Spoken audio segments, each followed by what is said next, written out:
I'm here basically because my mindset has changed from what it once was. At one point in my life, I wouldn't have been here. And it would have been justifiably so. I'm injured, I have a lot of pain. But I decided to start to think differently at one point in my life. I had a meeting last night. I'm doing some consulting with a group that put together a project. It's a multi-million-dollar project. And I could have easily called those guys up and said, I just had surgery yesterday. In order for me to do this meeting, I can't be on pain pills because it's really painful. But I learned that successful people don't spend their time figuring out why they can't do things. They actually spend their time figuring out why they should do it. And that's why I'm here today, you know. And it's that way of thinking that totally and completely changed my life. And I want to ask a question to the young men here, and I actually have something if they can answer this question correctly. This is my rookie card, my rookie playing card here. And the question is, when you're talking about true value, the question is true value given, created, or earned? And anyone who feels they know the answer, feel free. Is true value given, created, or earned? Yes, sir. I believe true value is created because you have to end up liking something or you have a really appreciation for something that's going on in your life or something, so you really value it. So it's kind of like creating your life. What's your name? Isaiah. Congratulations, Isaiah. You got it right.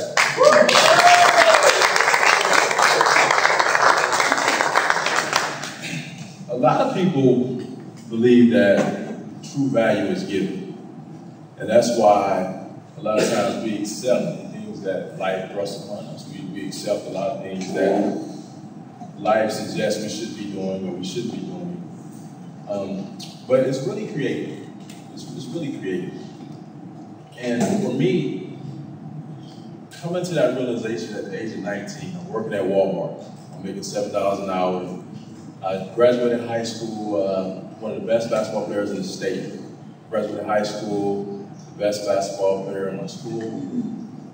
And I didn't get one college offer for a scholarship. Didn't get one scholarship offer out of hundreds of colleges throughout the whole United States. Didn't get one. I would run to my coach's office every day. He would say, "We don't have anything for you." It was so bad that I even went to my guidance counselor because I was trying to get into school and I wanted to know what I needed to do. And he said, "Hey, man." He looked at my records. He looked at the classes I was taking. He said, "Well, it's not likely that you're going to go to college. You may want to try to find another alternative." But I thank God that true value is created. Because it's not what's on paper, right? We all have resumes, we all have history and bios and all those things. But that doesn't really tell the true story of who you are, because obviously we're in it right now. So I'm working at Walmart, making $7 an hour, and I'm miserable, I'm unhappy. But I want to change things. So when I figured out I could create my value, my true value, I did something that no one understood. I went straight to Walmart and quit. I said, I'm not going to do this anymore. And then the second thing I did was I went to the bus station, Greyhound bus station, purchased a one-way ticket to this town. Now, the name of this town is Granger. It's in Texas. Never been there before. Don't know anything about it, but I know it's a 2-year school there. And that's all I know.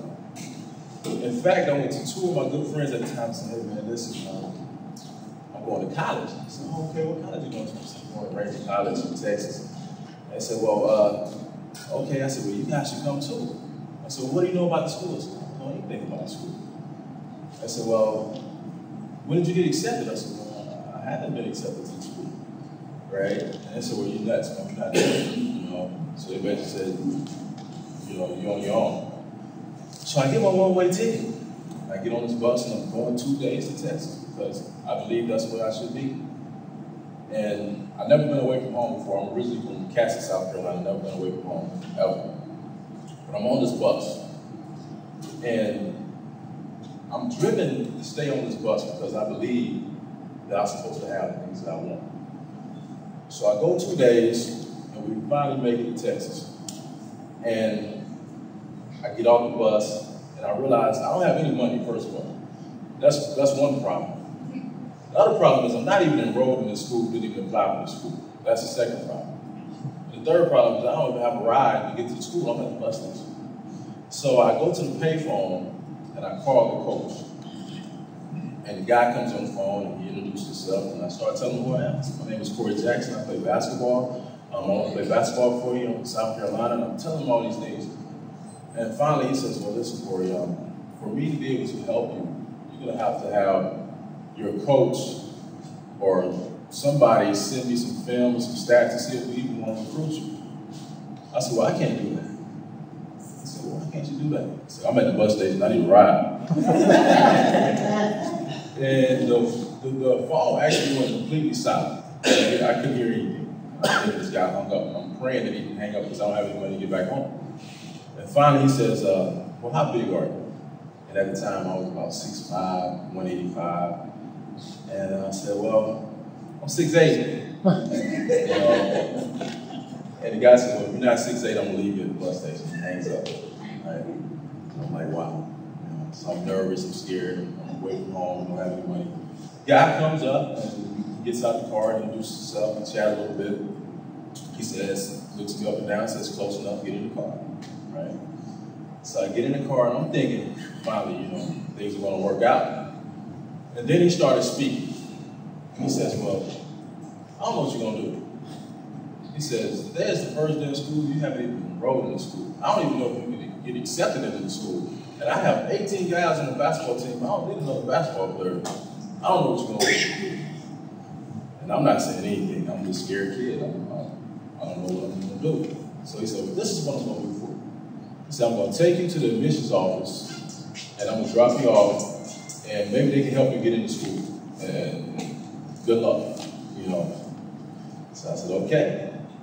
I'm getting out of the car. I go into the admissions office, and we start doing the paperwork and all of that. And he said, well, we can get you in school, but we have a problem. And I had a nerve to say, what's that? Like, I didn't know what the problem was, right? So what's the problem? How are you going to pay for this? Well, that is a problem. And so the lady that I was dealing with, she realized that I didn't have any money. She realized I came all the way from South Carolina, and I'm really, out here on my own. And she says, well, I'm gonna let you get into school, but you're still gonna have to figure out some kind of way how you're gonna pay for this thing. But for right now, we can accept you into school. I said, great, So now I'm walking around campus, don't know what I'm gonna eat, don't know what I'm gonna sleep, but I'm walking around campus. And I come across the gymnasium. And I walk in and I see these guys in there playing. And these guys all went to 4 and 5A high schools, and I went to 1A high school out in Kershaw, South Carolina. And I'm watching the guys play. And the coach comes up to me and says, Corey, if you want to play with the guys next game, feel free. I said, okay. And then the next game came along. I walk out on the court and something amazing happened. I was literally on the court less than a minute. We started playing. The guy on my team takes this long three-point shot, this long, awkward shot, and I'm thinking, this guy's gonna miss this shot. And I'm running to the paint because I want to get the rebound, because I'm a good rebounder, so I'm gonna show him that I can get this rebound. But the problem was, there was 3 other guys running to the paint as well, and they wanted the rebound just as bad as I did. So the ball hits the back of the rim, and it's boom, flies up in the air, and I'm looking at it. So I jump. The other 3 guys jump too. So we all in the air, we fighting for the ball, and I'm thinking, if I can get my fingertips on this ball, I'm gonna get this rebound. And I finally get my fingertips on the ball, and I got the rebound, and now I realize I'm directly in front of the rim. So I slam the ball back in the rim with all my might. Now these 3 guys are now falling to the floor, and I'm swinging on the rim, screaming and acting crazy. And as I'm swinging on the rim, I see the coach running. And he's running down the sideline and he's grabbing jerseys and t-shirts and all these things. He says, everybody stop. I don't want anyone to move. He said, you come here. He said, I don't know where you came from, but why you came here? But I'm glad you're here. You don't have to worry about anything. And that was my introduction to college. You know, I believe that value is created.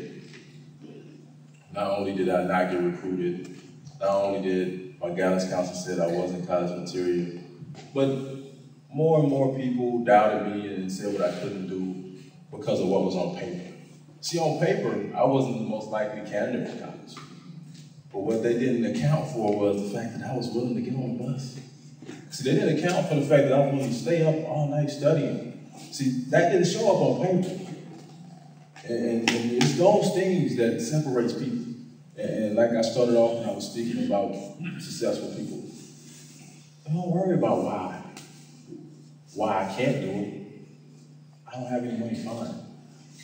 How can I get there anyway? You know, no one believes I can do it fine. How can I get there anyway? That's where things change. And if you talk to anyone that have any high level of success, they've been through that. They felt those challenges. So I'm at this school and I stayed there for 2 years. And at the end of those 2 years, I was one of the best junior college players in the state of Texas.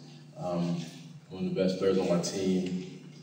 And unlike my senior year in high school, when I didn't get any scholarship offers, I didn't get any letters at my coach's office, now my mailbox is overflowing with teams and schools and schools that want to recruit me. My coach's desk is full of all these letters, and he's calling to the office every day saying this school called and that school called. And it was a complete 180 from a couple of years before. And I went on to sign with the University of Nevada. And I went to the University of Nevada and I played 2 years there, 2 years of college basketball there, and we played in the Western Athletic Conference. And I averaged a double-double, was the team captain of my team. Ended up deciding I wanted to play in the NBA. So I finished playing my basketball career at the University of Nevada, wanted to play in the NBA, so I go off to California, out in Los Angeles, and I started playing in these pro leagues with a lot of NBA players and a lot of these guys. And I'm playing, and I'm doing really well. But at 6'6" as a power forward, they didn't feel like I was the prototypical power forward to play in the NBA. So I got a lot of interest to go in Europe and play. So I decided to go back to school. I said, well, I'm gonna go back to school and I'm gonna finish my college education, and then I'll decide if I wanna go to Europe.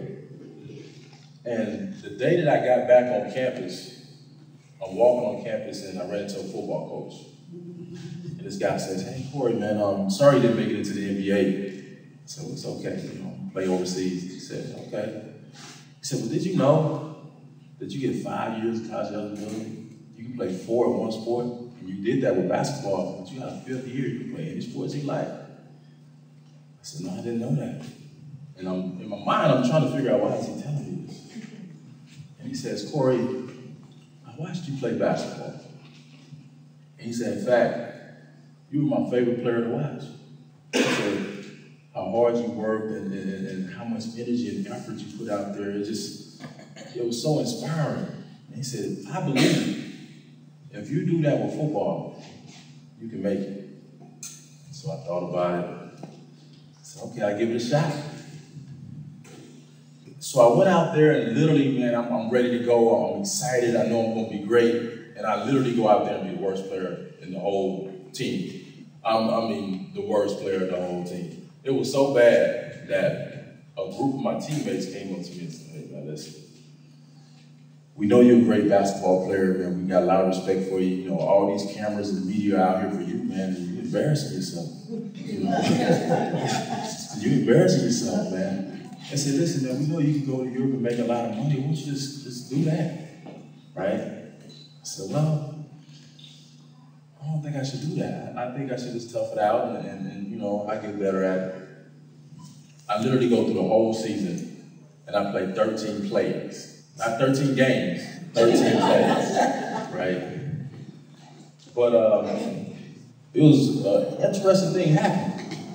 The very last game of the season, I got my first tackle. Very last game of the season, I got my first tackle. So here's my career football stats. 1 tackle, 1 pass breakup, and 1 block field goal. That was it. That was my career stats, right? So I finished with football, and I'm back focusing on basketball, and I'm actually at my apartment this day. And I'm at my apartment hanging out, and the football coach calls and said, "Corey, what are you doing?" I said, "Well, I'm at the apartment, what are you doing?" You know, he says, "Well, you might want to come up to the facilities." I said, "Well, what's going on up at the facilities?" He said, "Man, I got 25 NFL scouts up here asking about you right now." I almost dropped the phone. I said, "Are you serious?" He said, "No, man, I'm serious. You need to get up here right now." So I said, "Okay."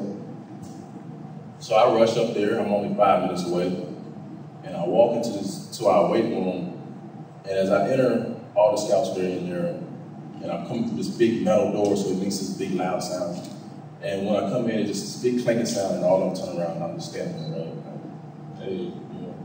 And they all walk up to me, they start touching on me, and saying, "Corey, you know, we heard some great things about you. We'd love for you to work out for us, you know."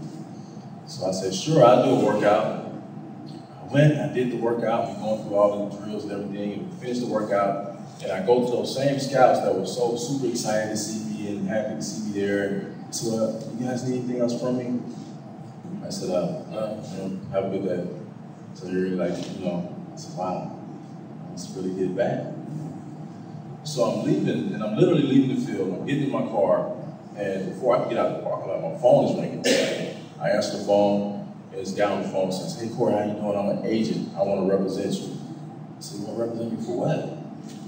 He says, "Well, I heard you did great in your workout today." So I don't know if you know, but I'm just leaving the field. And it really, the scouts wasn't really that impressed. You know, he said, no. He said, they just didn't want to let on to each other that they like you. Trust me, you was impressive. So this went on for a whole week, man.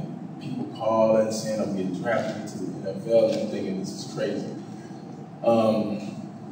So one of the agents said, "Listen, I need you to watch the draft because we believe you're going to get drafted." He said, "You're not going to get drafted in the first couple rounds, but later rounds, it's likely you're going to get drafted, so watch the draft." I said, "Okay," so now I'm excited. Yeah, I'm getting drafted. So I'm sitting there, and I'm watching the draft, and we're going through all these rounds, we went through all the first round, second round, third round. Then we got to the 4th, 5th, and 6th round, and no one's calling my name. So what's going on? So we down to the last round, which is the 7th round. I'm thinking, okay, they're going to call me this last round. We go through the whole 7th round, get to the last name, and guess what happened?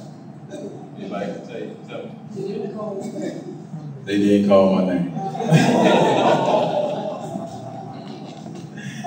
call my name. And the funny thing about that was, I have the remote in my hand, and I turn the TV off, and I'm literally about to sit back just to exhale. But before I can do that, my phone's ringing, right? I answer the phone, this guy comes on the phone, he's super excited. "Hi, Corey, how you doing? I'm from the Cleveland Browns. We want to sign you as a rookie free agent." And you start telling me all these things about how we have an itinerary ready for you, and the agent is working out the contract and the deal and all this stuff. And I'm like, "I'm serious, right?" You know, I'm sitting there and I'm so in shock because of how it happened, you know. And I hung up the phone with this guy, and when I hung up the phone, my parents and my siblings are all back here in South Carolina. And the funny thing about that was they didn't have any idea what was going on. I mean, they didn't know that I was going to get looked at for the NFL, because I didn't even tell them anything, because I didn't know what was going to happen. So I called my mom, and I make small talk. I said, "Hi, Mom, how you doing?" You know, talking a little bit. And then eventually I couldn't take it. I said, "Mom, you know you have a son that's going to play in the NFL?" She's like, "What are you talking about?" I said, "Do you know you have a son that's going to play in the NFL?" And then at this point, she hears my voice, and she hears kind of the excitement in my voice, and she just gets overwhelmed and says, "I can't talk to you, man. Talk to you." So she passed the phone to my dad, and I started telling him what was going on and how we were working out the contract and everything. It was a celebration right there over the phone. You know, we cried, we celebrated. We thank God. You know, we went through the whole deal right there on the phone. And once I hung up the phone, it was almost like all these emotions kind of consumed me. Because I remember not having one college in the whole country send me a letter. You know, I remember sitting at a guidance counselor's desk and saying, "You can find something else to do." You know, I remember my teammates walking up to me saying, "Man, this is embarrassing. You need to do something different." But because I know that we get to create our value, we get to create that. You know, I was actually watching, how many of you guys know who Nick Waller is? The guy that just, Nick actually just tightrope over Niagara Falls. I was looking at his interview and he said something that was very, very, very intriguing. I said, how did you get across the Niagara Falls in those type of conditions, and how did you make it across there? And he said, well, the rope is the same. Whether you're 2 feet off the ground or you're 100 feet off the ground, the rope is the same. He says, so I don't focus on the conditions, I don't focus on the environment, I don't focus on my circumstances. It's water crashing, the steam flying up, the wind blowing, but I'm not focusing on that. I'm focusing on what's getting me to my destination. I'm focusing on my vision. And that's what we have to do in life, is focus on our vision. Because if you focus enough on your vision, and your vision is strong enough, you'll be distracted from the fact that you don't have any money. You'll be distracted from the fact that everyone's telling you you can't do it. And that's a positive distraction, right? So that was very intriguing for me. And I think that thinking that way, whether you're 16 or 60, changes everything. You know, in close, I would like to talk about, I received an email from a gentleman, I didn't know him. He emailed me and he said, Corey, I had a great time at your conference. I really enjoyed hearing you speak. He said, but there's a couple things I just don't understand. So I don't understand what kept you going when everyone else says you can't do it. And everyone else around you says no.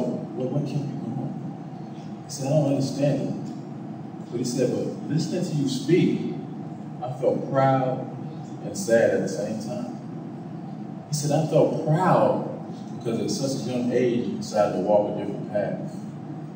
He said, but I felt sad because I am now 65 years old. And I never did anything in life that I wanted to do. He said, I never did anything. He said, I let fear and doubt rob me of my youth. And he says, you know, but listening to you speak, I'm different now. He said, at the age of 65, I would no longer let fear and doubt rob me of my life. He said, I too will walk a different path. See, we get to create our value.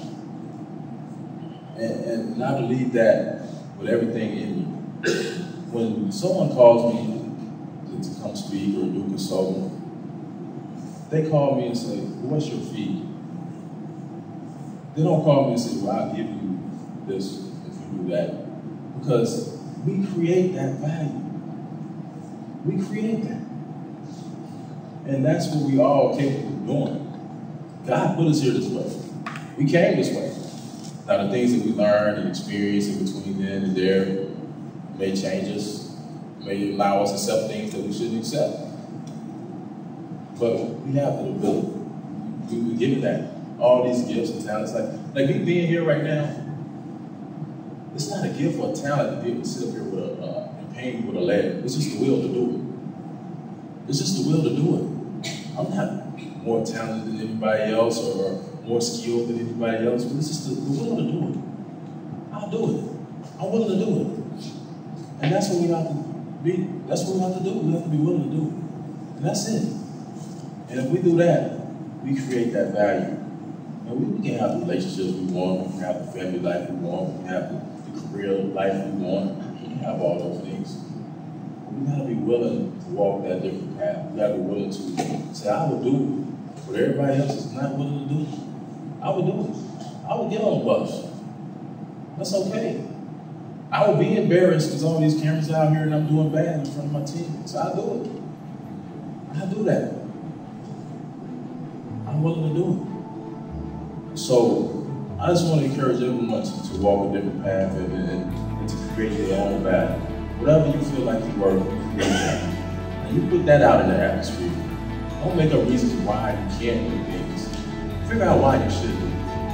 And if you do that, you'll have a life you want, you'll be happier, you have the income you want. Things will definitely, from experience, be better. But I certainly appreciate this opportunity. I'm happy and proud and thrilled that I was allowed to come here today to speak. It always does my heart well to speak in front of individuals and allow them to hear a piece of my life. You know, the real me and who I am. So thank you guys so much.